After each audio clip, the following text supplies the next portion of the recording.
అనారోగ్యం, ఉద్యోగం, వ్యాపారం అప్పులతో బాధపడుతున్నారా? వెంటనే జేకేఆర్ గురువు గారికి కాల్ చేసి అపాయింట్మెంట్ తీసుకోండి. హాయ్ హలో నమస్తే, welcome back to Suman TV. ప్రస్తుతం మనతో పాటు ఉన్నారు ఎడ్యుకేషన్ కన్సల్టెంట్ దుర్గశ్రీ గారు. టాపిక్ ఏంటంటే టీనేజర్స్ ని మేనేజ్ చేయడం పేరెంట్స్ కి ఒక ఛాలెంజ్ గా మారింది అంటే ఖచ్చితంగా మీరు ఒప్పుకోవాల్సిందే. ఎంతమంది టీనేజర్స్ ని కంట్రోల్ చేయగలుగుతున్నారు? పిల్లలకి కోపం వచ్చేస్తుంది, ఫ్రస్ట్రేషన్, అలగడము, ఇవన్నీ కూడా ఈ మధ్య కాలంలో బాగా చూస్తున్నాం కదా. ఇది ఎందుకు జరుగుతుంది ఇలాగా? ఎక్కడ పొరపాటు ఉంది మన పేరెంటింగ్ లో అనేది తెలుసుకోవడం కోసమే ఈ టాపిక్ తీసుకున్నాను. మేడంతో మాట్లాడదాం. నమస్తే మ్యామ్. నమస్కారం అండి.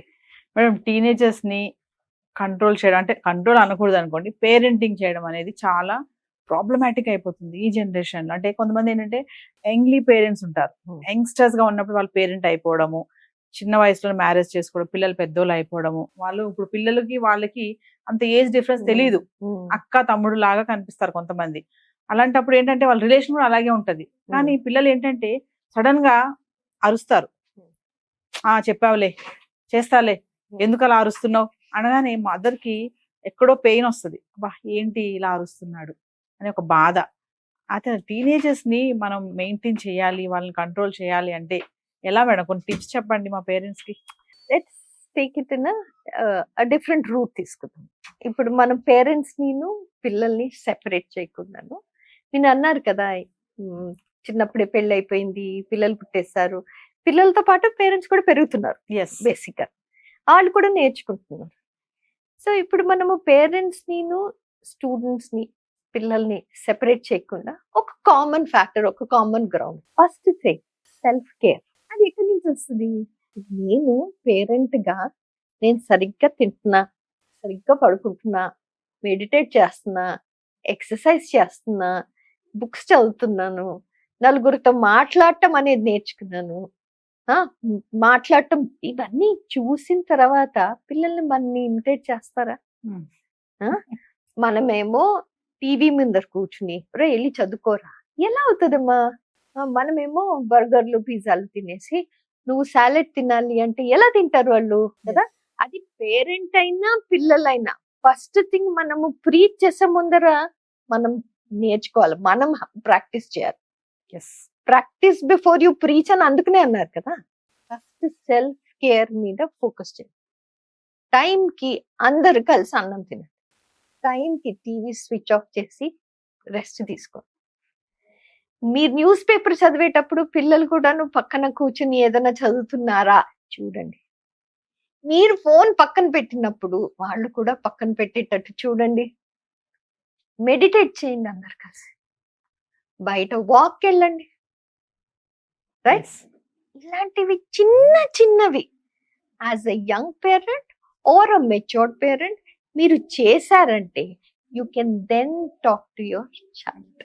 అంటే వాళ్ళకి తెలియట్లేదు అంటారా పేరెంటింగ్ చేయడము? వాళ్ళని ఎలా చూసుకోవాలి, ఎలా వాళ్ళని కంట్రోల్ చేసుకోవాలి, ఎలా వాళ్ళని మనం డైవర్ట్ చేసుకోవాలని తెలియట్లేదు అంటారా? మీరు ఒక మంచి వర్డ్ యూస్ చేశారు, డైవర్ట్. ఓకే, ఒక బ్యాడ్ హ్యాబిట్ నుంచి డైవర్ట్ చేయటం అనేది చాలా కష్టమైన పని. Bad habit of getting in to the phone is so easy. ఇప్పుడు నేను ఇక్కడ కొంతసేపటి నుంచి ఉన్నాను, నా ఫోన్ బయట పెట్టొచ్చాను, నేను అదే నా ఫోన్ ఎవరో మెసేజ్ చేశారు ఏంటి అని ఆలోచించాను అనుకో, నా టాపిక్ నుంచి నేను డైగ్రెస్ అయిపోతాను కదా. అదే నాకు ఇక్కడ నేను కూర్చుని మాట్లాడాలి అంటే నా ఫోకస్ అంతా ఇక్కడ ఉండాలి. సో రోజు ప్రాక్టీస్ చేసుకుని పొద్దున్నే లేచి ఫోన్ పట్టుకోకుండా లెట్ ఇట్ బి. ఏదన్నా the sky is falling, life and death question అంటే వాళ్ళు ఫోన్ చేస్తారు కదా, మెసేజ్లు చూసుకోకలే కదా, ఎవరైనా సరే ఫోన్ చేస్తారు కదా, అర్జెంట్ అంటే ఫోన్ చేస్తారు కదా. Nothing is following down, everything can wait కదా. So first thing self care నుంచి స్టార్ట్ చేద్దాం. Second thing self respect.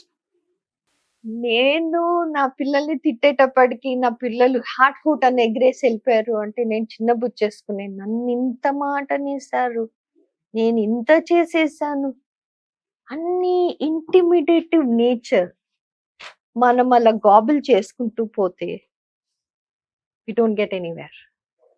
అలానే నువ్వు నన్ను అంటావని నేను ఇన్సల్ట్ చేస్తాను ఇప్పుడు, that is also not going to help.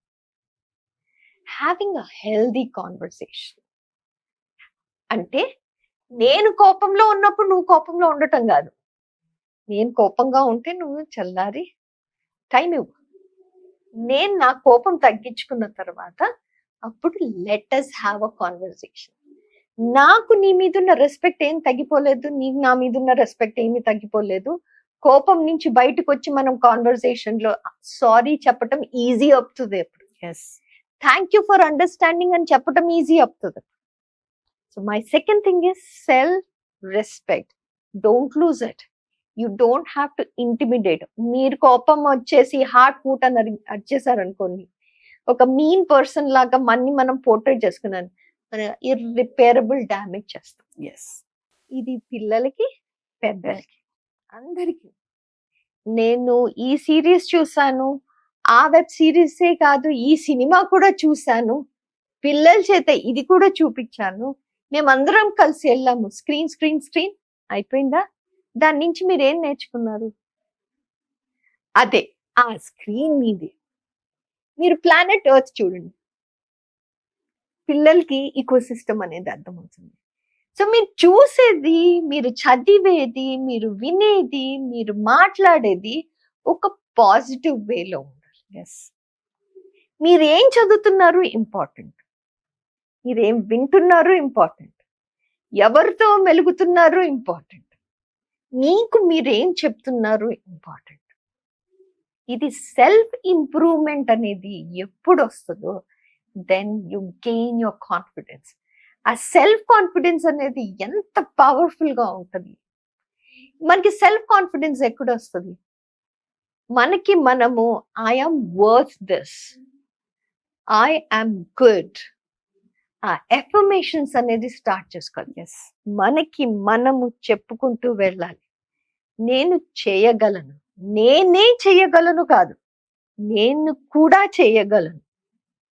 చాలా డిఫరెన్స్ ఉంది. నేనే చేయగలను, నేను చేయగలను, నేనే చేయగలను, ఎంత తేడా వచ్చేస్తుంది కదా. So never think that only I can do కాదు, ఐ కెన్ ఆల్సో డూ అన్న స్టార్ట్ చేసినప్పుడు then you start to gain confidence. ఈ పాజిటివ్ ఎఫర్మేషన్స్, ఈ ఇంప్రూవ్మెంట్, ఇవన్నీ ఎక్కడి నుంచి వస్తాయి? There is only one mantra there which is called self talk. నాకు నేను చెప్పుకోవాలి, I am worth this, I have to change, I have to challenge myself, I have to ensure that I follow certain things. నాకు నేను చెప్పుకున్నంత వరకు ఎవ్వరూ నన్ను change చేయలేరు, అది పేరెంట్ అయినా పిల్లలైనా. సో పిల్లలకి ఒకటి చెప్పి మనం ఇంకోటి ఫాలో చేయటానికి లేదు. పిల్లల్ని మనం కంట్రోల్ చేయాలనేది ఇంపాసిబుల్. అందులో teenagers they are much much ahead of us. మన ముందు అలా ఉన్నట్టు ఉన్నా తర్వాత they are smarter than any generation that we see. వాళ్ళకున్న టెక్నాలజీ అవేర్నెస్ ఎక్కడి నుంచి వస్తుందో తెలియదు, ఎలా నేర్చుకుంటారో తెలియదు. వాళ్ళ ముందర మనమే అమాయక ప్రాణులు. ఓకే, మనని చక్కగా ఒక సాక్రిఫిషియల్ గోట్ చేయగలరు వాళ్ళు, రైట్? అది కాకుండా వాళ్ళు మనతో చెప్పాలి, మనతో మాట్లాడాలి, మనతో ఇంటరాక్ట్ చేయాలి, కాన్వర్సేషన్ ఉండాలి అంటే మనము as a parent we need to ensure that we demystified. అంటే మొత్తం క్లియర్ గా, నాన్న మన దగ్గర డబ్బులు ఇంత ఉన్నాయి, నా దగ్గర 1 కోటి రూపాయలు ఉన్నాయి అని చెప్పక్కర్లేదు, నా దగ్గర 2 లక్షల రూపాయలు ఉన్నాయి. దాంతో మనం ఏం చేయగలము? చాలా డిఫరెన్స్ ఉంది కదా. రే బాబు, నాకు నెల జీతం వస్తుందిరా బాబు, దాంతోనే నేను బతకాలి, మనకి ఖర్చులు ఇంత అవుతున్నాయి. చెప్పు, నువ్వేం చేస్తున్నావు? ఒక టీనేజ్ చైల్డ్ కి మీరు చెప్పారనుకో, విడమర్చి మొత్తము అరటి పండు నోట్లో పెట్టవలసి అవసరమే లేదు. కాకపోతే ఇంతే, ఇంత మాత్రమే నా దగ్గర ఉన్నది, నువ్వు నాకు ఎలా హెల్ప్ చేయగలవు? చదువుకోగలవా? ఆటలాడగలవా? మ్యూజిక్ నేర్చుకోగలవా? మనం ఓపెన్ కాన్వర్సేషన్ ఎప్పుడు వస్తుంది? మనకి మనము ఫస్ట్ సెల్ఫ్ టాక్ అక్కడి నుంచే మొదలవుతుంది. ఏదేమైనా దుర్గశ్రీ గారు, ఈ టీనేజర్స్ ఉన్నారు చూసారా, కొంతమంది మీరు అన్నారు పిల్లలు మనకు అన్ని షేర్ చేసుకోవాలి, ఎప్పుడైతే ఈ కోఆర్డినేషన్ ఇదంతా ఉంటుందని చెప్పారు. కానీ ఈ మధ్య కాలంలో పేరెంట్స్ చాలా మంది అంటే ఫ్రెండ్లీగా ఉంటున్నారు, ఎక్కువ ఫ్రెండ్లీనెస్ అయిపోతుంది పిల్లలతోటి. ప్రతిదీ చెప్పడమే, అది ఫినాన్షియలే కానీ, రిలేషన్షిప్ సంబంధించిందే కానీ, ఇంట్లో విషయాలే కానీ, రిలేషన్ లో విషయాలే కానీ పిల్లలతో బాగా షేర్ చేసేసుకుంటున్నారు. అది ఎంతవరకు కరెక్ట్ అంటారు? ఇప్పుడు మీ బాబు స్కూల్లో ఉన్నాడు, ఓకే, ఆ బాబు టీచర్ మీకు నచ్చలేదు, ఆ బాబు ముందరే నేను టీచర్ అస్సలు సుత్తిదిరా బాబు ఏమీ చెప్పట్లేదు, the child will also repeat the same thing. మన దగ్గర ₹1,00,00,000 ఉన్నాయి, మనం ఏమన్నా చేసుకోవచ్చు. మా నాన్న దగ్గర ₹1,00,00,000 ఉన్నాయి కదా, నేను సిగరెట్ ట్రై చేయొచ్చు, నేను వెళ్ళి ప్యాకాట్ ఆడొచ్చు, నేను డ్రగ్స్ ట్రై చేయొచ్చు. అంటే ఏంటి, నేనున్న నీకెందుకు, నువ్వు వెళ్ళి ఏదన్నా చేసుకో అన్న ధోరణి కాకుండా, ఓకే, నేను భరోసా అనను. ఎందుకంటే భరోసా అనేది నేను ఇచ్చాననుకో నెగిటివ్ సైడ్ కూడా వెళ్ళొచ్చు అది కదా. నేనున్నాను అని కాదు, నువ్వేం చేయగలవు అని చెప్పాలి. కానీ నేనున్నా నువ్వు ఏదైనా చేసుకోపో అంటే ఇంకా దానంతట నెగిటివ్ ఎన్వైరన్మెంట్ మనం క్రియేట్ చేయాలి. ఇప్పుడు ఓవర్ ఫ్రెండ్లీ అన్నారు కదా మీరు, ఓవర్ ఫ్రెండ్లీ అనేది తల్లిగా ఎంతవరకు నువ్వు మాట్లాడాలో అంతవరకే మాట్లాడాలి, ఓపెన్నెస్ ఉండాలి.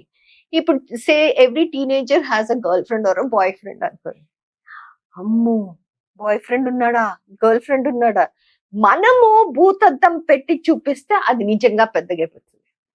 అలాని ఇగ్నోర్ చేస్తే అది కూడా పెద్దగా అయిపోతుంది.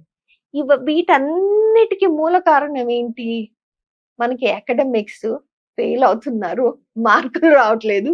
ఇప్పుడు ఎందుకు అవుతుంది, మార్కులు ఎందుకు రావట్లేదు, నీ గర్ల్ ఫ్రెండ్ ఉందా, బాయ్ ఫ్రెండ్ ఉన్నాడా, నువ్వు స్మోకింగ్ చేస్తున్నావు, ఇవన్నీ క్వశ్చన్స్ ఎందుకు వస్తున్నాయి కనుక ఓపెన్ కాన్వర్సేషన్ లేకనే కదా. ఇప్పుడు 15 సంవత్సరాల పిల్లోడు వచ్చి నాకు ఒక గర్ల్ ఫ్రెండ్ ఉంది, నువ్వు ఇంపార్టెన్స్ ఇస్తేనే కదా అది హైలైట్ అయ్యేది. Okay, that's fine, but ensure that you're safe, ensure that you don't lose your focus, ensure that you're not compromising on your education, ensure that you're not compromising on your mental health. Please share with me, don't do anything unwanted. ఇప్పుడు నేను ఇది open గా చెప్పాను అంటే okay, she's okay with it, but I need to know my limitation. ఆ boundaries అనేది ఎక్కడ draw చేస్తాము, ఆ ఓవర్ ఫ్రెండ్లీనెస్ లో ఆ బౌండరీస్ దాటి పిల్లలు వెళ్ళిపోతారు. మా అమ్మకి తెలుసు, మా నాన్నకి తెలుసు, సో లెట్స్ మూవ్ ఆన్ అన్నట్టు. సో ఓవర్ ఫ్రెండ్లీనెస్ అనేది anything over is not good, except for education. Over and beyond is good there, yes, but not in real life. Thank you, ma'am. Thank you.